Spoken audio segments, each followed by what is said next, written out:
Okay, here's an HP DV8000. Had some iced tea spilled into the keyboard. So what we're going to do is replace the keyboard, which I always like to do if something spills in the keyboard and one of the keys isn't working or the keyboard's not working in the least. I just replace the whole keyboard. And then I always check the motherboard to see if any of the liquid got onto the motherboard. So we're going to take the whole computer apart. I just took the hard drive cover off there.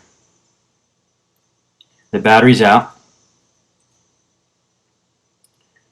And now we're just going to inspect to see if we see any signs of water damage. And under that hard drive, you can see the white, that's from liquid, that's from water. So the water, or the iced tea, actually got down through the computer to the bottom of the hard drive. So it made it through the system. So I don't even turn the computer on until I check if the motherboard's okay. If there's any liquid that's spilled in the computer, I never turn it on. I pull the battery out immediately. I don't hook up the AC adapter. I don't even test it. I just take it apart and inspect the motherboard as first priority. I'm looking at the hard drive there, just checking if any corrosion is on the hard drive circuit board itself. And I tell the customer too, I say, look, I don't recommend turning this on. It may or may not work, but if you want to save the computer, let me take it apart, inspect the motherboard, make sure the motherboard's clean, there's no liquid still in there, and then we'll turn it on. So they understand that, and they're willing to pay for the diagnostic, even if the computer's fried. At least I'm giving it my best shot. So these hard drives are in here, and they're in a little docking bay. So you just gotta find the right angle to pull them out.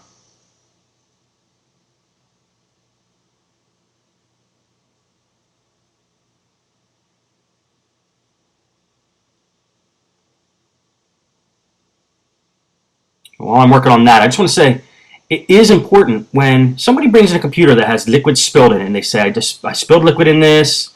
No matter if they say if it works or it doesn't work, don't even try powering it on. Tell them you need to take it apart first, make sure everything's dry, and then turn it on. Because you don't want to be the one responsible for frying the motherboard if there's still liquid in there. And right now I'm just taking the RAM cover off and pulling out the RAM. And we got the wireless card down in there too, so we're going to pull that out.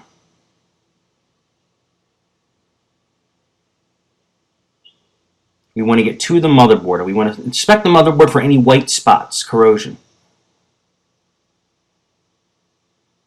That looks like all the components. Most of the components are coming out.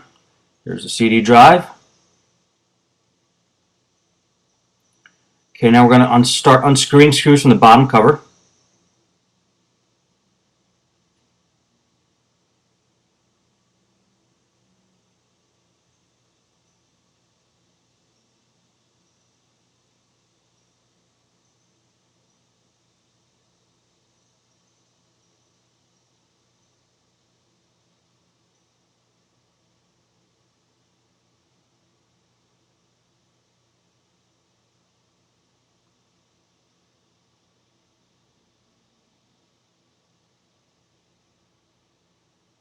Some of the screws have indicators on them, some don't. So you just have to use your own little plan on how to remember where each screw goes back. A lot of times the screws that hold on the bottom cover are the same size, but different computers have different screw sizes. So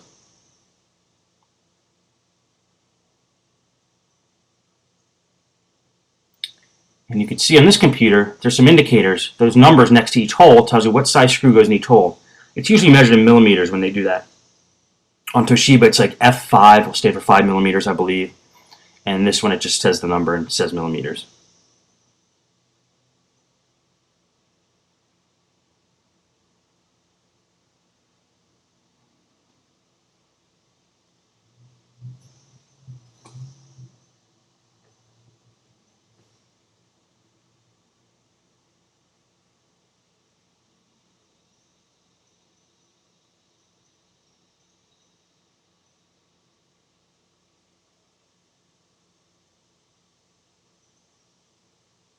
It looks like that's all the screws. Let's flip it over now.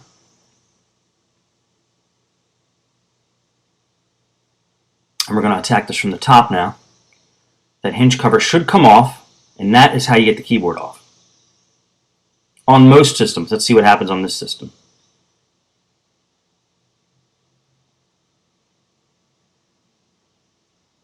See if there's any screws in the back, holding it in from the back. Nope. So we're going to take a screwdriver, try to pry up that hinge cover plate, see if it comes off. Do not force it. And it does come off, so that's a help to us. Now we have some screws exposed that'll take the screen off and hopefully get the keyboard off for us. And I'm just looking at the exact way to get the keyboard off. It might come off as an entire plate. And that took me a while to figure it out. That was a tough one. But finally, I found out how to get the keyboard off, and you have to take a couple more screws off from the bottom here.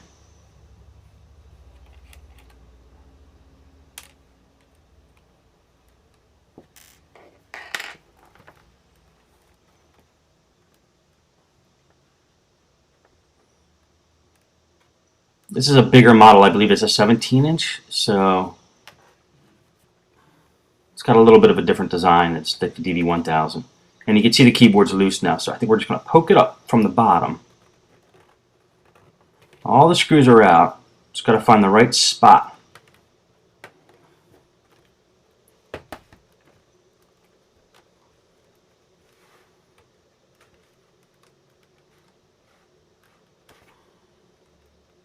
Just feeling along the edges in the bottom, see if there's any place to poke the keyboard up.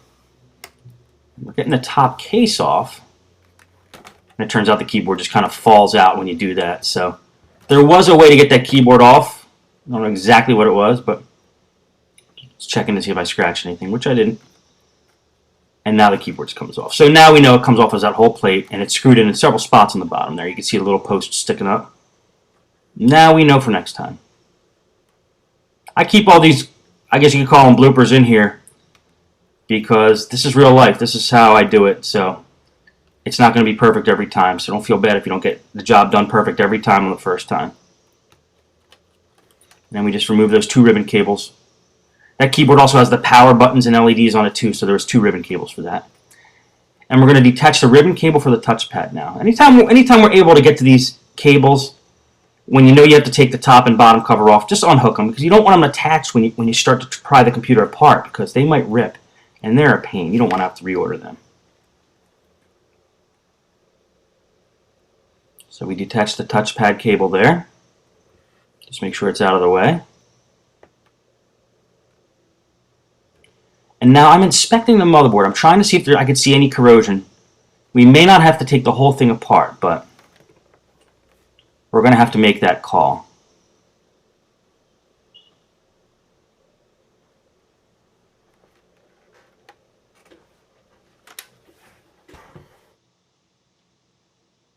Now here's the keyboard. I'm going to show you real quick how we order the keyboard right in the middle of the video here. If you see where it says Compact PN, that's compact model number, to PK13Z K3100. So I'm just going to type that exact model number into eBay and see what comes up. And we got 26 items. Like I said, I like to buy from the country that I'm in, so let's see what we got here. We're going to sort them by lowest price first. Since we have about 20 items, we have some selection. We could see if we get a good deal.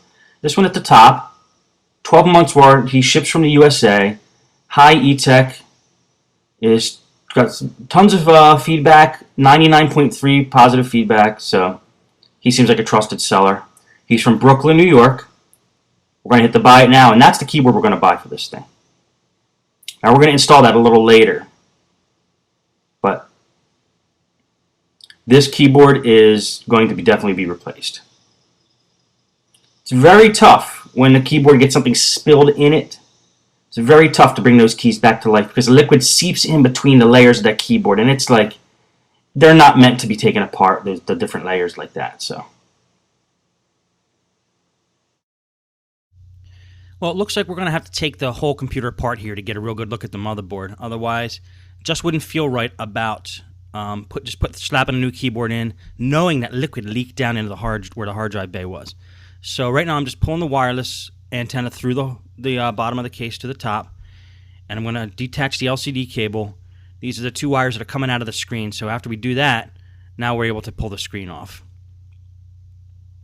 And then once the screen comes off, we can get to the top and bottom case and get the motherboard out of there. or at least get a good look at the motherboard. You'd be surprised when something spills in these things, the tiniest crevices the liquid could get into and cause a problem. I would not believe where the motherboard looks perfectly fine, but there's this one unexposed area, and once you expose that, you see that the liquid actually leaked into there. Okay, so I just fast-forwarded getting that screen off.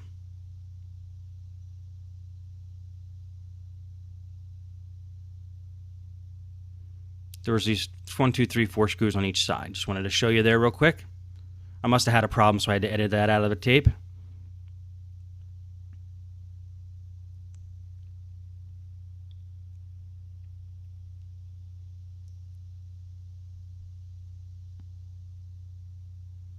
And now we're just going to take screws out of the top part of the case that are holding the top part of the case to the bottom case.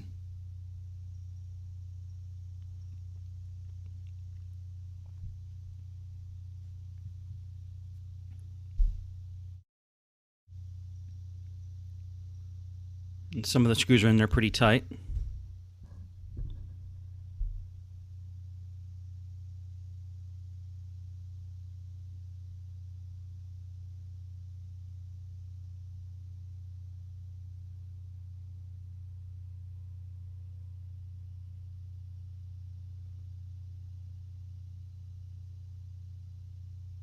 Just look for any screw that could be holding the two parts of the case together.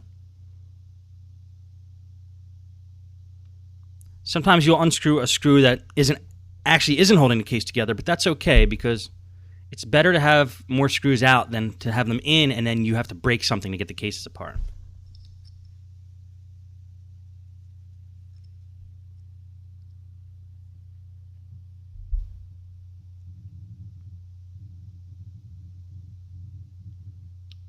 And it looks like all the screws.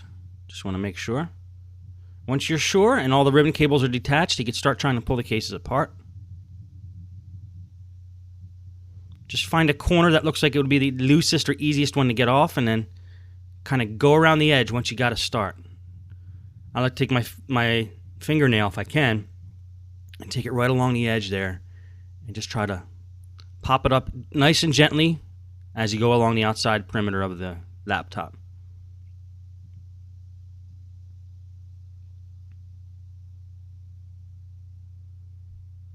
And remember, if it feels like you have to force something, there's probably a screw or something holding it in. There we go. That wasn't too bad. Now we got a nice, good look at the motherboard.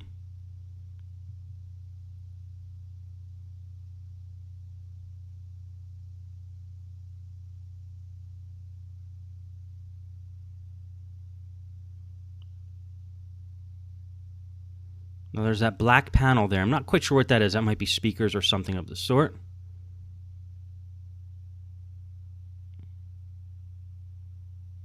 Also, if you see the black sticky tape on top of the motherboard, it's also a good idea to look under parts of that too for corrosion when you're trying to determine whether liquid got onto a motherboard and did some damage. Water seeps into the craziest of places.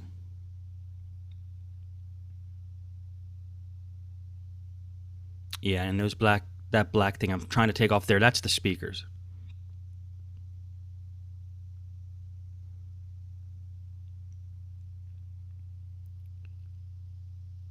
Just going to hit it with some compressed air. Any place you see some dust or dirt, clean it up while you have the chance here.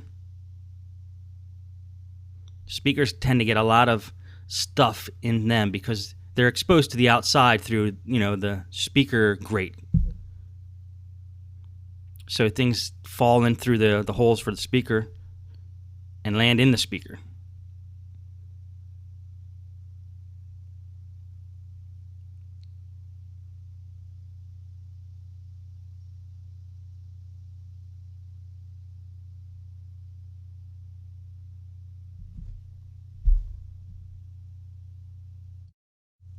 And once you determine that there's no corrosion on the top side of the motherboard there, you can start putting everything back together. And I always like to dust things before I put them back together just because now I have an opportunity to do it, which I probably will not have in the future. So make sure everything's fastened down properly and start putting it back together. Now, what I was doing as I was bending that black piece back, a couple minutes ago, is I was looking at the underside of the motherboard as well. It turns out I didn't really have to take the whole motherboard out. I was able to see under the motherboard, and I inspected it that way. And there didn't appear to be any corrosion on the underside, so I think we're okay. Now, again, this is just a precaution. The customer only said that some keys weren't working, but whenever they tell me they spilled something into the machine, this is what I like to do.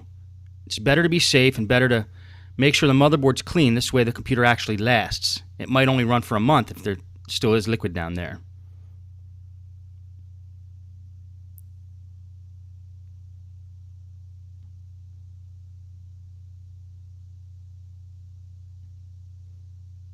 Okay, you got to make sure everything goes back flush the way it was. If it appears that something's not going in properly, inspect it and see what's causing that problem.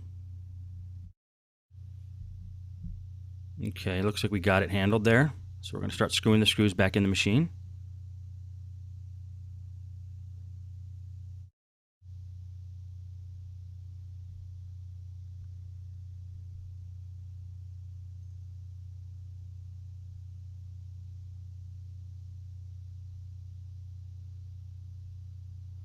Now I'm going to speed up this recording, so again, not to bore you guys, the screws go in the same configuration. We took them out, so it's pretty self-explanatory.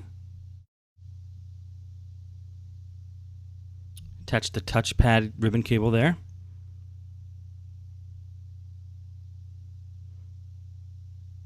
Let's get the rest of the screws back in.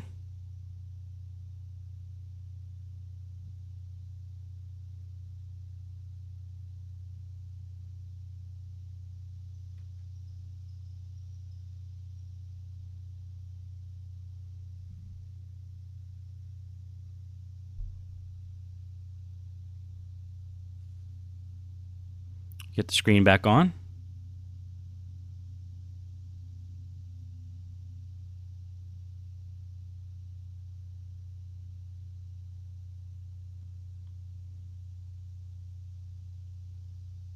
The LCD cable.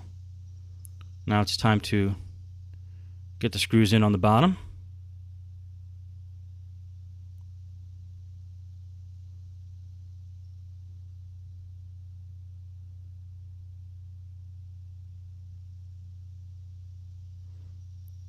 Now we're going to feed that wireless antenna back through the hole.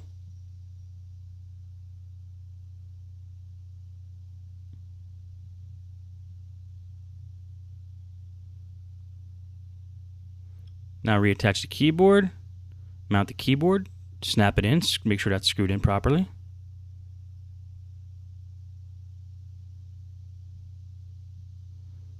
Attach any screws that we missed. Now we're going to install the hard drives.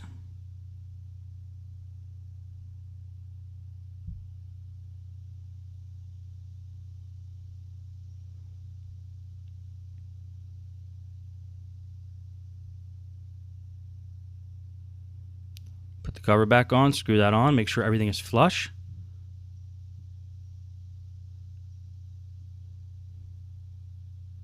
Install the RAM, install the wireless card, screw it down and attach the antenna.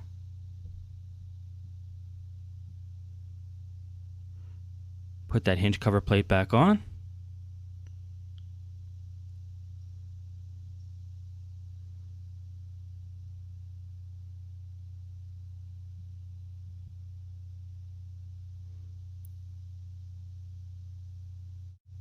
Put the battery back in. Now we're back to normal speed. I'm going to attach the AC adapter, power this on, see what happens. Now I actually want to try it with the battery out, just to make sure it's getting the pure AC power, and it's not the battery that's powering the machine.